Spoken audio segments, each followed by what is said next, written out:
I think it's a misconception that you can't get in the door and be successful if you don't have a product built out. Quite frankly, it's actually better not to have a product built out because you need to get that feedback. What the better approach is to be able to go in there and actually come in there with something that they can visualize and see.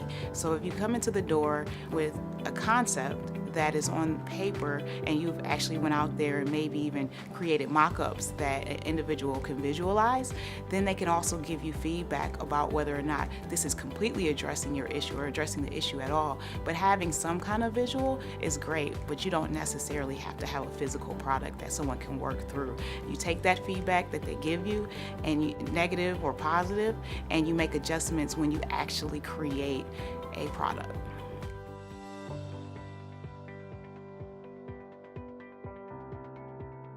So before you actually have the conversation, you really want to make sure that you approach the conversation properly, because most of the time when we're so passionate about our product, we always get in there and we're trying to sell it and we're excited, and this is not really an opportunity to sell. This is an opportunity to learn. So when you get in front of your customer, you want to make sure that you have prepared yourself to listen and not tell. And so once you've gotten in that mindset, you will give your customer an opportunity to give you information that you never even thought about. Just as an example, one of the VPs of the Marriott, I sat down with when I didn't have anything. I barely had a PowerPoint, and I just wanted to have a conversation about the problem. And one of the things that she told me that human resource issues across the board are not the same.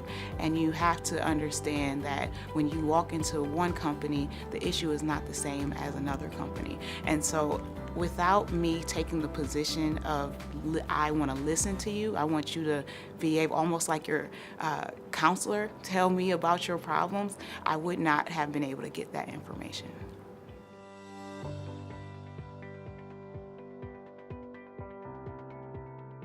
So really, when you're speaking with these individuals, the first thing that you want to do is make sure that you're listening to them. And if they keep telling you the same problem over and over again, and you start hearing the same thing, then you know that you're on to something. And once you've taken that information and then developed it and changed your product in order to make it better and more fitting for the customer, and you put it in front of the next customer that you sit in front of, and they're like, this is wonderful. So this is the second thing that you're doing. You're listening to see if they respond to your product in a positive manner, to the point where if you put an LOI in front of them, they're like, sure, I'll sign this because I want you to build this out because this is a solution that I need.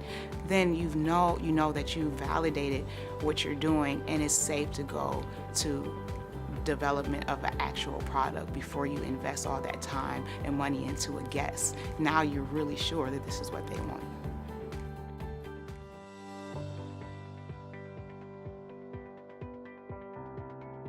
When you're communicating with your pilot customers during development, you want to make this as easy and simple as possible. Always remember, your customers do not have a lot of time, and essentially they're doing you a favor and not the other way around. So when you're communicating, communicate in small pieces. So ask simple questions, no more than 5, and very straightforward. And if you can break it down into a yes or no, that is even better. And so if you're able to engage with your customers like that, that would be great. One, to make sure that you keep them engaged with your product.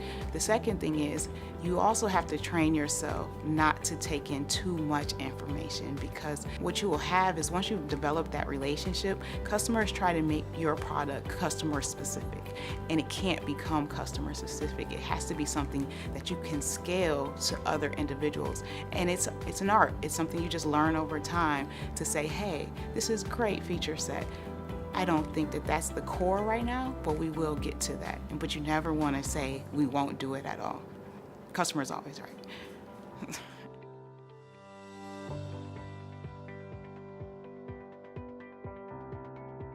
if you can be as focused as possible, that's what you want to be, because focus and having limited resources is the best way to go about it.